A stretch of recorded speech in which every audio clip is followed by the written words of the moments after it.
नमस्कार। न्यूज़ मचान के इस मंच पर एक बार फिर आपके सामने हाजिर हूँ मैं विवेकानंद झा। दरअसल राजनीति पर बात करना आसान नहीं होता।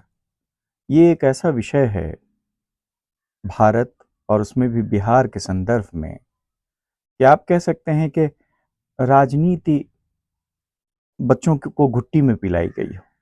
हर आदमी, हर बच्चा, हर युवा, हर व्यक्ति पॉलिटिक्स को समझता है। यहाँ वो मुक्तिबोध की एक कविता पंक्ति है, पार्टनर तुम्हारी पॉलिटिक्स क्या है।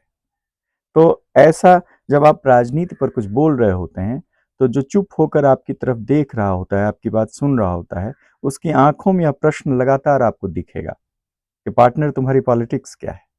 तो आप यहाँ जो कुछ भी बोलेंगे पॉलिटिक्स पर, तो लोग चूंकि उसके बारे में तो जान ही रहे होते हैं, राजनीति को लेकर वो बहुत ही श्योर होते हैं, तो वो ये जानने में ज़्यादा रुचि लेते हैं कि ये बंदा किस तरफ खड़ा है। अ, क्योंकि सच तो ये है कि पॉलिटिक्स को जितनी गहराई से यहाँ के लोग समझते हैं, उतना बहुत कठिन होता है कहीं और समझना। मतलब भारत के संदर्भ में, बिहार के संदर्भ में ये बात बिल्कुल सही है। ये बहुत जागरूक जनता है पॉलिटिक्स को लेकर।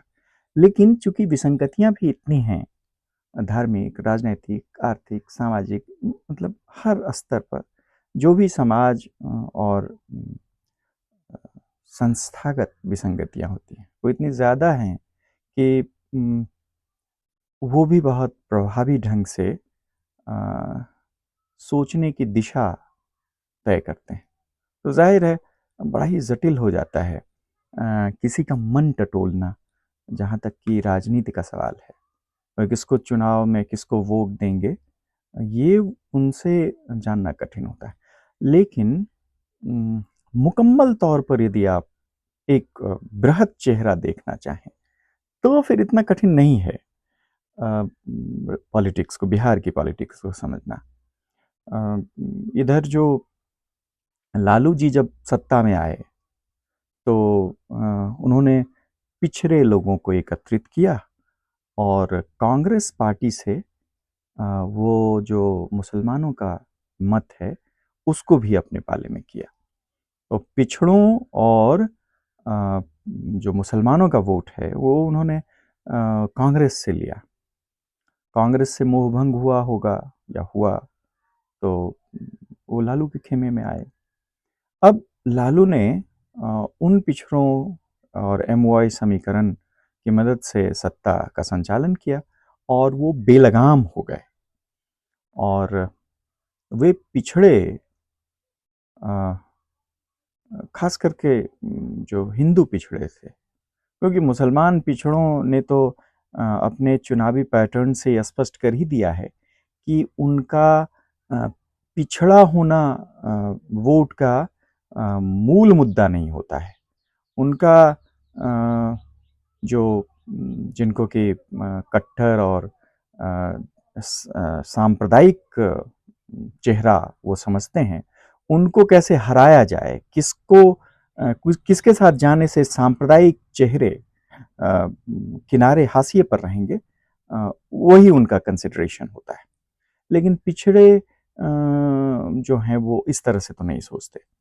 उनका पिछड़ापन ही उनका मुद्दा था और लालू ने उसको उसको जब दरकिनार किया और पिछड़ों से ज़्यादा वो यादव के लिए काम करने लगे, तो जाहिर है यादव और मुसलमान ही उनके खेमे में बचे रह गए और अभी तक बचे हुए हैं जैसा कि लगता है, क्योंकि थोक मात्रा में तो उनको वोट यादवों का और मुसलमानों का मिलता ही है।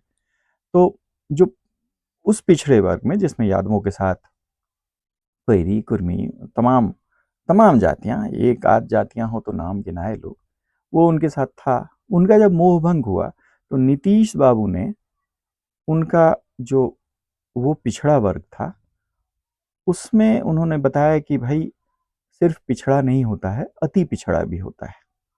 सिर्फ दलित नहीं होता है, अति दलित भी होता है, महादलित भी होता है। तो उन पिछड़ों की अलग आइडेंटिटी निर्मित करके नीतीश बाबू ने अपना एक वोट बैंक बनाया। वो सिर्फ लवकुश पर ही नहीं रहे, कोयरी कुर्मी पर ही सीमित नहीं रखा खुद को।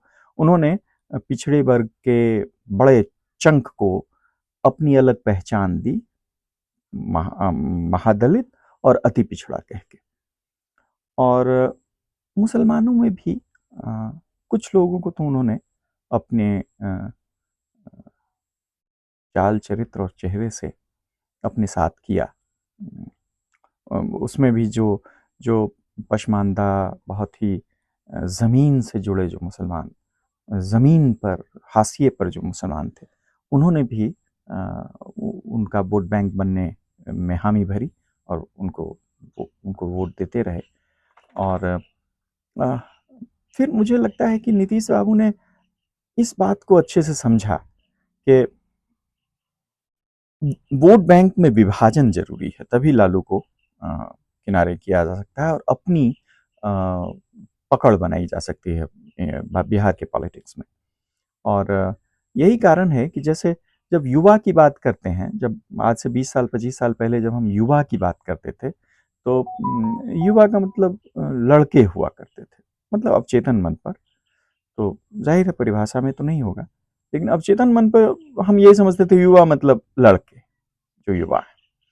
लेकिन उन्होंने जब स्कूलों में लड़कियों को साइकिल देने की शुरुआत की, तो उन्होंने वहां भी एक विभाजन किया। यूथ को ये बताया कि यूथ सिर्फ यूथ नहीं होता, वो लड़के और लड़कियां अलग अलग होता है, उनकी ज़रूरतें, उनकी समस्याएं अलग अलग हैं। सिर्फ यूथ कह के उनकी समस्याओं का निराकरण नहीं किया जा सकता है।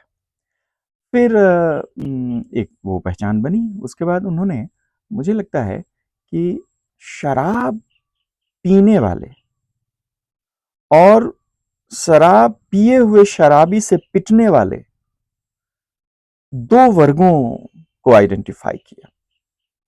और आपको कौन नहीं जानता है कि 99% शराब पीने वाले पुरुष होते हैं और उनसे परेशान होने वाले लोगों में 99% महिलाएं होती हैं। तो जाहिर है उन्होंने यहां भी दो वर्ग बनाए और पिटने वाले लोगों को अपने हिस्से में पाले में लिया। शराबबंदी जब उन्होंने की तो यहां भी उन्होंने दो खेमे बनाए। उससे पहले मुझे लगता है, और ये करीब करीब सच है, कि मेरी दादी माँ वगैरह जब वोट डालने जाती थी तो वो पूछ लिया करती थी किसको वोट डालना है। आज ऐसा सोचना अब प्रासंगिक हो गया है। महिलाएं आपसे नहीं पूछती कि किसको वोट डालना है, वो एक बड़े चंक में बदल गई हैं। एक बड़ा बड़ा आइडेंटिटी है महिलाओं का, जो अपने हिस्से का वोट देती हैं। तो जाहिर है नीतीश जी ने यहाँ भी पहचान बनाई। तो और महिलाओं के प्रति रिजर्वेशन देने की बात हो या महिलाओं के प्रति संवेदनशील होने की बात हो और महिलाओं की सुरक्षा और महिलाओं के साथ खड़े होने की बात हो, तो नीतीश बाबू बिहार के वर्तमान नेताओं में सबसे आगे नजर आए। और यही कारण है कि भले ही वो इधर से उधर डोलते रहे हों, कभी महागठबंधन के साथ, कभी एनडीए के साथ, लेकिन सहज रूप से वो एनडीए के ही पाले में रहते हैं। क्योंकि एनडीए का जो सबसे बड़ा दल है भारतीय जनता पार्टी, उसके जो सबसे बड़े नेता हैं नरेंद्र मोदी, उन उनका भी महिलाओं को लेकर जो भाव है, वो भारतीय राजनीति में जितने भी नेता हुए उनमें सबसे अलहदा है, सबसे संवेदनशील होकर वो महिलाओं के प्रति सोचते हुए नजर आते हैं। वरना ये सिर्फ एक संयोग नहीं है कि जब प्रधानमंत्री बनने के बाद पहली बार वो लाल किले पर भाषण देने के लिए खड़े हुए, तो उन्होंने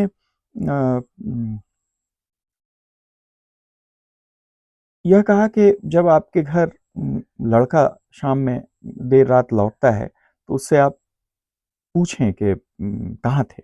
सिर्फ लड़कियों से ये पूछना उचित नहीं है कि तुम कहाँ थी इतनी देर तक, क्योंकि लड़कों से भी पूछना उतना ही ज़रूरी है। क्योंकि जो महिलाओं के साथ अभद्रता करने वाले लोग हैं, वो किसी का बेटा ही होता है, किसी का भाई ही होता है।